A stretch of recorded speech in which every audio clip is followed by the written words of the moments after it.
আসসালামু আলাইকুম। এটিএন বাংলা গ্রামগঞ্জের খবরে সবাইকে স্বাগত জানাচ্ছি আমি চিন্তিয়া হক। শুরুতেই বিআরবি কেবলস সংবাদ শিরোনাম। কুয়েটে ভিসিকে নিয়ে নতুন করে বিশৃঙ্খলার প্রতিবাদে বিশ্ববিদ্যালয় কর্মচারী সমিতির মানববন্ধন, এক দাবিতে সন্ধ্যায় শিক্ষার্থীদের মশাল মিছিল। পৃথক দুই মামলায় গাইবান্ধা ২ আসনের আওয়ামী লীগের সাবেক এমপি শাহ সরোয়ার কবির কারাগারে, পিরোজপুরে সরকারি ৫ কর্মকর্তা গ্রেফতার। এবং মুজিবনগর দিবস উপলক্ষে মেহেরপুরের আম্রকাননে শ্রদ্ধা নিবেদন। মুজিবনগর সরকারের শপথ ছিল দেশের বীরত্ব গাথা অধ্যায়, মন্তব্য উপদেষ্টার। শুনছিলেন বিআরবি কেবল সংবাদ শিরোনাম, এবার বিস্তারিত সংবাদ। খুলনা প্রকৌশল ও প্রযুক্তি বিশ্ববিদ্যালয় কুয়েটের ক্যাম্পাসে নতুন করে বিশৃঙ্খলা সৃষ্টির প্রতিবাদে মানববন্ধন করেছে বিশ্ববিদ্যালয় কর্মচারী সমিতি। দুপুরে ক্যাম্পাসে দুর্বার বাংলা চত্বরে মানববন্ধনে সমিতির নেতারা বক্তব্য রাখেন। এ সময় তারা বলেন, বিগত ২৮ বছর ধরে সুনামের সাথে কর্মরত বর্তমান উপাচার্য অধ্যাপক ডক্টর মোহাম্মদ মাসুদের বিরুদ্ধে যে কোনো ষড়যন্ত্র মোকাবেলায় কুয়েট কর্মচারী সমিতি ঐক্যবদ্ধ। এদিকে উদ্ভূত পরিস্থিতি নিয়ে শিক্ষক সমিতির আহ্বানে বৈঠক করেছেন বিশ্ববিদ্যালয়ের শিক্ষকরা। অপরদিকে সন্ধ্যায় এক দফা দাবি আদায়ে মশাল মিছিলের কর্মসূচি ঘোষণা করেছেন শিক্ষার্থীরা।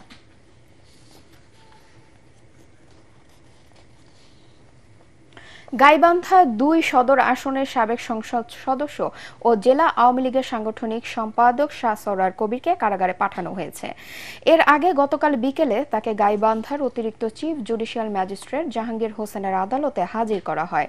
পরে শুনানি শেষে তাকে কারাগারে পাঠানোর নির্দেশ দেন বিচারক। গতরাতে দিনাজপুর শহরের ঈদগাহ আবাসিক এলাকায় বড় বোনের বাসা থেকে শাহ সরোয়ার কবিরকে গ্রেফতার করে পুলিশ। ৫ আগস্ট অভ্যুত্থানের পর সাবেক এই সংসদ সদস্যের বিরুদ্ধে গাইবান্ধা সদর থানায় বিস্ফোরক দ্রব্য আইন, ভাঙচুর ও অগ্নিসংযোগ সহ বিভিন্ন অভিযোগে ২টি মামলা দায়ের করা হয় বলে জানিয়েছে পুলিশ। জিয়া ২১৮/২৪ এবং জিয়া ২১৩/২০২৪ এই ২টি মামলায় শাহ সরোয়ার কবির এমপিকে পুলিশ অ্যারেস্ট করে, দিনাজপুর থেকে অ্যারেস্ট করে গাইবান্ধা আজকে পুলিশ কোর্টে সোপর্দ করেছে। আমরা আসামি পক্ষে জামিনের দরখাস্ত দিয়েছিলাম, যে জামিনটা নামঞ্জুর করেছে। এই নামঞ্জুরের আদেশে আমরা অ্যাগ্রিড হয়েছি এবং আমরা সেশন জজ কোর্টে আবার এর জন্য জামিনের দরখাস্ত করি। পিরোজপুরে দুর্নীতির অভিযোগে জেলা হিসাব রক্ষণ অফিসে ৪ কর্মকর্তা ও এলজিইডি অফিসের ১ কর্মচারীকে গ্রেফতার করেছে দুদক। বুধবার রাতে তাদেরকে গ্রেফতার করা হয়। গ্রেফতারকৃতরা হলেন পিরোজপুর জেলা accounts and finance officer Mohammad Mohsin, সাবেক জেলা accounts officer Alamgir Hasan, SAS super Masum Howlader ও নজরুল ইসলাম এবং এলজিইডি অফিসের হিসাব রক্ষক একেএম মোজাম্মেল হক খান। দুর্নীতি দমন কমিশনের সমন্বিত পিরোজপুর জেলা কার্যালয়ের উপপরিচালক আমিনুল ইসলাম জানান, পিরোজপুর এলজিইডি অফিস ও জেলা হিসাব রক্ষণ অফিসের কর্মকর্তাদের যোগ সাজশে সীমাহীন দুর্নীতির প্রমাণ মিলেছে। এসব দুর্নীতির অভিযোগে মঙ্গলবার ২৩ জনকে অভিযুক্ত করে ৮টি মামলা দায়ের করা হয়। তাদের মধ্য থেকে ৫ জনকে গ্রেফতার করা হলো। গত বছরের ৫ আগস্ট আওয়ামী লীগ সরকার পতনের পর সীমাহীন দুর্নীতির কারণে দেশব্যাপী আলোচনায় আসে পিরোজপুর এলজিইডি অফিস। এরপর স্থানীয় সরকার বিভাগ ও এলজিইডির প্রধান কার্যালয়ের অনেকগুলো তদন্ত টিম তাদের ব্যাপক দুর্নীতির প্রমাণ পায়।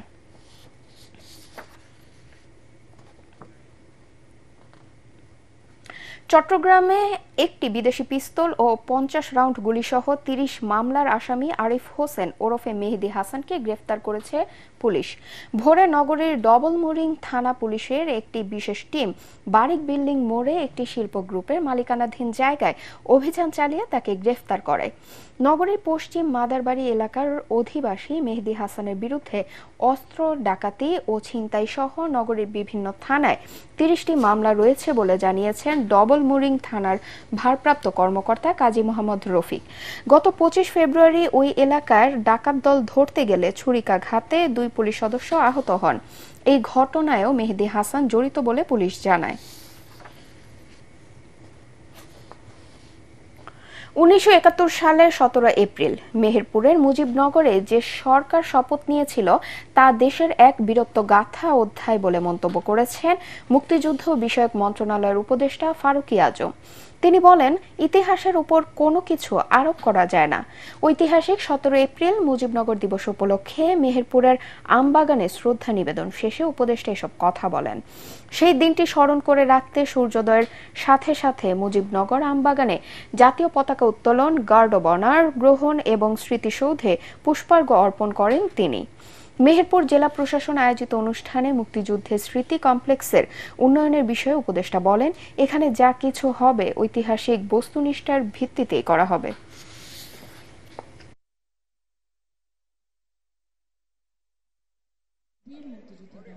তখনকার নির্বাচিত যে আমাদের নেতৃবৃন্দরা ছিলেন তারাই তো এই সরকার গঠন করেছে। অবশ্যই সাংবিধানিক সরকার, কারণ এটা আন্তর্জাতিকভাবেও স্বীকৃত সাংবিধানিক সরকার। এটা আমাদের মুক্তিযুদ্ধকে সুসংগঠিত করেছে, মুক্তিযুদ্ধকে পরিচালিত করেছে এবং আন্তর্জাতিক বিশ্বের সাথেও সংযোগ স্থাপন করেছে কর্তৃপক্ষ হিসেবে। একটা মুক্তিযুদ্ধের তো একটা কর্তৃপক্ষ লাগে। মুক্তিযুদ্ধের সামরিক নেতৃত্ব আলাদা জিনিস, ভিন্ন জিনিস, কিন্তু মুক্তিযুদ্ধের রাজনৈতিক নেতৃত্ব তো এটাই ছিল। পলিটেকনিক শিক্ষার্থীদের 6 দফা দাবি সমর্থনে নাটোরে মানববন্ধন ও প্রতিবাদ সমাবেশ করেছেন টেক্সটাইল ইনস্টিটিউটের শিক্ষার্থীরা। দুপুরে ইনস্টিটিউটের শিক্ষার্থীরা শহরের রামাইগাছি এলাকায় প্রতিষ্ঠানের প্রধান ফটক অবরুদ্ধ করে মানববন্ধন করেন। এ সময় তারা বলেন, কারিগরি শিক্ষার্থীদের যৌক্তিক দাবি উপেক্ষা করে তাদের উপর শক্তি প্রয়োগ ও গুলি বর্ষণ কোনো মতেই কাম্য হতে পারে না। আজকের মধ্যে সমাধান না হলে দুর্বার আন্দোলন গড়ে তোলার হুঁশিয়ারি দেন শিক্ষার্থীরা।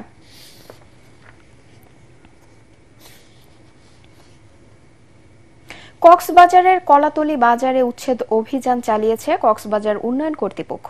এ সময় উচ্ছেদ অভিযান প্রতিরোধে সড়ক অবরোধ ও বিক্ষোভ করেন বাজারের ব্যবসায়ী ও স্থানীয় চিহ্নিত দালাল চক্র। সকালে কক্সবাজার উন্নয়ন কর্তৃপক্ষের সচিব ও নির্বাহী ম্যাজিস্ট্রেট সঞ্জিদা বেগমের নেতৃত্বে এ উচ্ছেদ অভিযান পরিচালনা করা হয়। এর পরপরই সড়ক অবরোধ শুরু করেন ব্যবসায়ীরা। বেলা 11:30 থেকে দুপুর 1টা পর্যন্ত চলে বিক্ষোভ ও সড়ক অবরোধ। ম্যাজিস্ট্রেট সঞ্জিদা বেগম জানান, কক্সবাজার উন্নয়ন কর্তৃপক্ষের নিজস্ব জমিতে দীর্ঘদিন ধরে একটি দালাল চক্র অবৈধভাবে বাজার বসিয়ে দৈনিক লাখ লাখ টাকা হাতিয়ে নিচ্ছে। জমি উচ্ছেদ করতে গেলে চিহ্নিত দালাল চক্র ব্যবসায়ীদের লেলিয়ে দিয়ে সড়ক অবরোধ করে।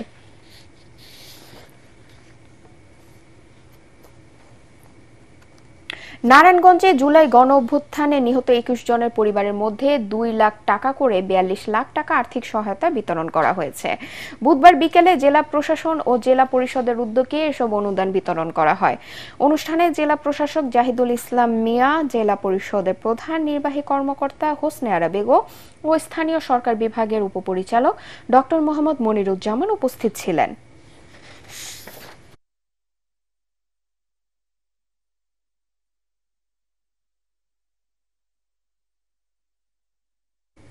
বৈষম্য বিরোধী ছাত্র জনতার আন্দোলনে হবিগঞ্জে নিহত 15টি পরিবারকে আর্থিক অনুদান প্রদান করেছেন জেলা পরিষদ। বুধবার বিকেলে এ উপলক্ষে জেলা প্রশাসকের কার্যালয়ে এক অনুষ্ঠানের আয়োজন করা হয়। জেলা প্রশাসক ডক্টর ফরিদুর রহমান, জেলা পরিষদের প্রধান নির্বাহী নুরুল ইসলাম ও অতিরিক্ত পুলিশ সুপার মোহাম্মদ আতিকুল হক এ সময় উপস্থিত ছিলেন। গত জুলাই-আগস্ট বিপ্লবে হবিগঞ্জের বানিয়াচং উপজেলায় 9 জন, লাখাই উপজেলায় 3 জন, নবীগঞ্জে 1 জন, মাধবপুরে 1 জন ও হবিগঞ্জ শহরে 1 জন নিহত হন।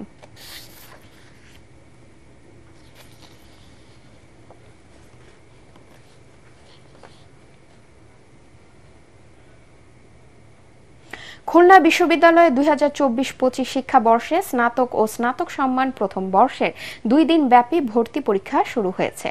সকাল 10টা থেকে দুপুর 12টা পর্যন্ত সি ইউনিটের পরীক্ষা এবং দুপুর 12:30 থেকে দুপুর 1:30টা পর্যন্ত চারুকলা ড্রয়িং পরীক্ষা অনুষ্ঠিত হয়। খুলনা বিশ্ববিদ্যালয় ছাড়াও খুলনার 5টি শিক্ষা প্রতিষ্ঠানে এসব পরীক্ষা অনুষ্ঠিত হয়। এবারই প্রথম খুলনা বিশ্ববিদ্যালয়ের ভর্তি পরীক্ষা খুলনা সহ ঢাকা ও রাজশাহী কেন্দ্রে অনুষ্ঠিত হচ্ছে। এতে প্রতি আসনে বিপরীতে লড়ছেন 97 জন পরীক্ষার্থী। এবারে ভর্তি পরীক্ষায় 1109টি আসনের বিপরীতে 1,07,685 জন শিক্ষার্থী অংশ নিচ্ছেন। ঝালকাঠির কাঠালিয়ায় বিএনপির একাধিক নেতার বিরুদ্ধে হয়রানিমূলক মামলা প্রত্যাহারের দাবিতে সংবাদ সম্মেলন অনুষ্ঠিত হয়েছে। দুপুরে কাঠালিয়া প্রেস ক্লাবের এ সংবাদ সম্মেলন অনুষ্ঠিত হয়। এতে লিখিত বক্তব্য পাঠ করেন ঝালকাঠি জেলা কৃষক দলের যুগ্ম সাধারণ সম্পাদক শহীদুল ইসলাম। সংবাদ সম্মেলনে উপস্থিত বিএনপির নেতারা মাদক ব্যবসায়ী ও প্রতারক মিঠুর ব্যাপারীর বিরুদ্ধে ব্যবস্থা নেওয়ার দাবি জানান।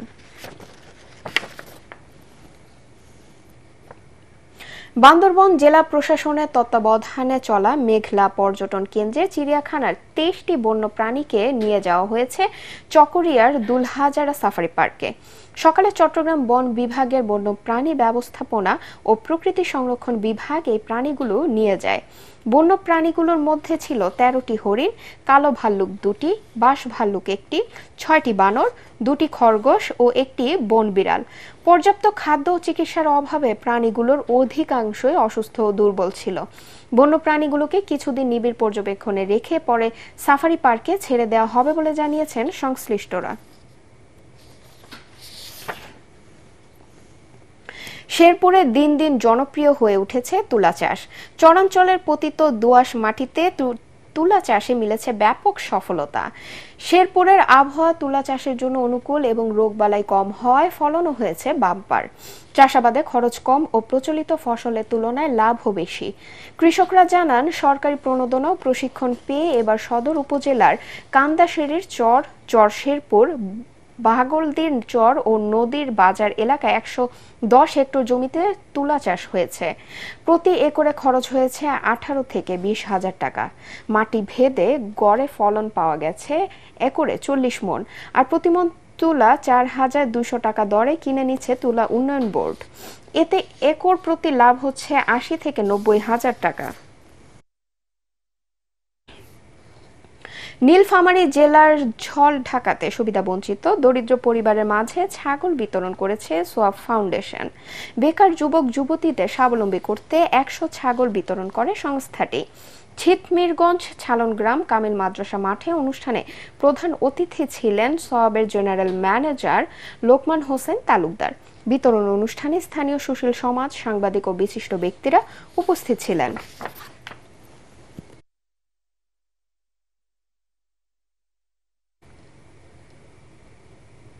বাংলা নববর্ষ উপলক্ষে নাটোরে গ্রাম বাংলার ঐতিহ্যবাহী লাঠি খেলা অনুষ্ঠিত হয়েছে।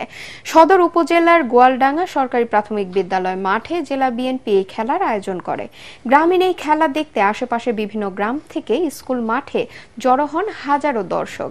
এ সময় ঢাক, ঢোল আর কাঁসার ঘণ্টায় তালে তালে প্রতিপক্ষের লাঠির আঘাত ঠেকাতে পাল্টা আক্রমণে মেতে ওঠেন লাঠিয়াররা। খেলা শেষে পুরস্কার বিতরণ করেন জেলা বিএনপি সদস্য সচিব আসাদুজ্জামান আসাদ।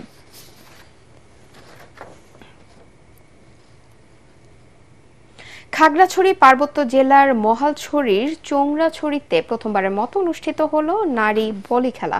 এতে লাকি মার্মাকে হারিয়ে বিজয়ী হয়েছেন ক্রাঞ্চ মার্মা। বুধবার বিকেলে মার্মাদের সাংগ্রাই উপলক্ষে গ্রামবাসীর উদ্যোগে চৌংরাছড়ি হেডম্যান পাড়া মাঠ প্রাঙ্গণে এই বলি খেলা দেখতে বিভিন্ন এলাকা থেকে শত শত নারী পুরুষ ভিড় জমায়। খেলায় 8 জন মহিলা বলি অংশ নেন। পরে বিজয়ীদের মাঝে পুরস্কার বিতরণ করা হয়।